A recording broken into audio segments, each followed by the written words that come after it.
يا مساء الفل عليكم يا شباب، وكل سنة وانتم طيبين. الناس اللي بتسألنا عن طريقة جديدة يدخل بيها كرواتيا وأسهل الطرق إنه يعمل إقامة كمان هناك، وإنه يدور برضه على شغل. عشان كده أنا حبيت أتكلم النهاردة عن الطريقة الجديدة ديت، وديت تعتبر من أسهل الطرق ليك حاليا. يعني لو أنت بتدور على فرصة بقى بعيد عن التأشيرة الشنجن، بعيد عن أي طريقة تانية ما فيهاش أي مخاطرة وبطريقة قانونية، يا ريت تكمل الفيديو للآخر. والناس ما تبخلش علينا بالاشتراك، ما تبخلش علينا بالشير. أنا عايز الفيديو يوصل لأكبر عدد من الشباب، أنا عايز الكل يستفاد يا جماعة. النهاردة هنتكلم عن تأشيرة الدراسة الخاصة بدولة كرواتيا، اللي تكلفتها مش هتعدي معاك 1000 يورو. أيوة، في تخصصات تقدر تقدم عليها بنفسك. التخصصات دي تقدر تقدم عليها أونلاين. وطبعا تأشيرة الدراسة في كرواتيا مش هتكون زي دولة زي فرنسا، مش هتكون دولة زي إيطاليا.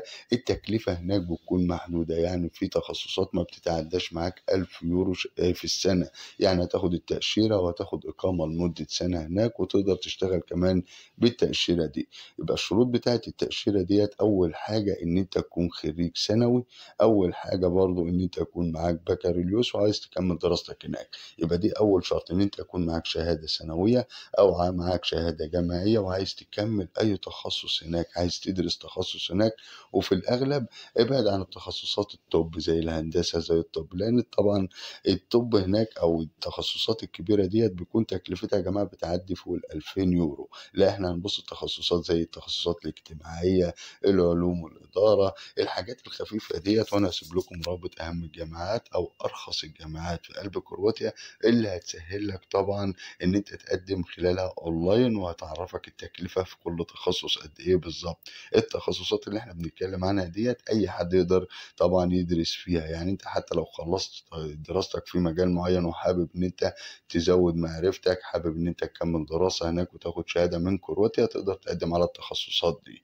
تاني حاجة برضو يا جماعة، ان انت تكون معاك لغة انجليزية. لو انت هتدرس باللغة الانجليزية يبقى لازم يكون معاك شهادة يوفل او ايلتس. يعني عشان كده انا حبيت ان انا اقول لك في عجالة كده ان الفيديو ده يا جماعة للناس اللي هي فعلا بتدور على طريقة قانونية ومش عايزة تكلف نفسها تكاليف عالية. لا، الدراسة في كرواتيا مش هتكلفك اكتر من 1000 يورو، بس طبعا ليها شوية شروط. تاني شرط هي اللغة. لو هتدرس باللغة الانجليزية يبقى لازم يكون معاك طبعا شهادة اختبار اللغة الانجليزية، سواء كان توفل او ايلتس. لو انت مش معاك ابدأ جهزه من دلوقتي وابدأ ايه، دبر امورك. مش هقول لك انا مطلوب منك حساب بنكي هنا، اهم حاجه ان انت تدفع طبعا المصاريف. يعني التخصص اللي انت هتقدم عليه اونلاين في اي جامعه انت حابب تدرس فيها، وانا اسيب لكم روابط اهم الجامعات اللي انت هتقدر تقدم من خلالها. وبعد ما بتاخد طبعا قبول بتبدا تدفع مصاريف التخصص ده. بتديك بعد كده اللي هي الادمنيشن ليتر، اللي هي القبول اللي انت هتبدا تخلص بيه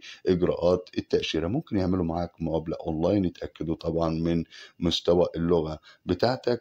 اجتزت طبعا المستوى ده بتبدأ تروح تقدم على التأشيرة.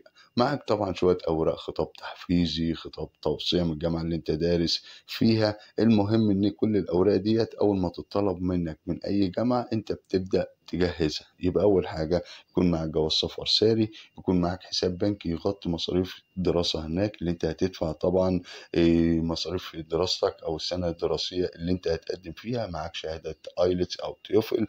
الأوراق هتلاقيها سهلة وبسيطة هنا، لأن هي بعد كده هتساعدك إن أنت تقعد في البلد هناك. هتقدر تشتغل جنب الدراسة، تقدر تشتغل. طبعا هما بيحددوا مساحات معين، دي قانون، بس طبعا أنت بتشتغل براحتك هناك. حبيت برضو إن أنت تتنقل بعد كده لأي بلد أوروبي تانية تستعملها كمرحلة أو كجزء كوبري مثلا لأي بلد تانية تتنقل بيها. برضو في ناس بتقدم على الدراسة وما بتكملش دراستها عشان تدخل البلد بطريقة قانونية وتاخد التأشيرة وتتنقل لفرنسا وتتنقل برضه لإيطاليا.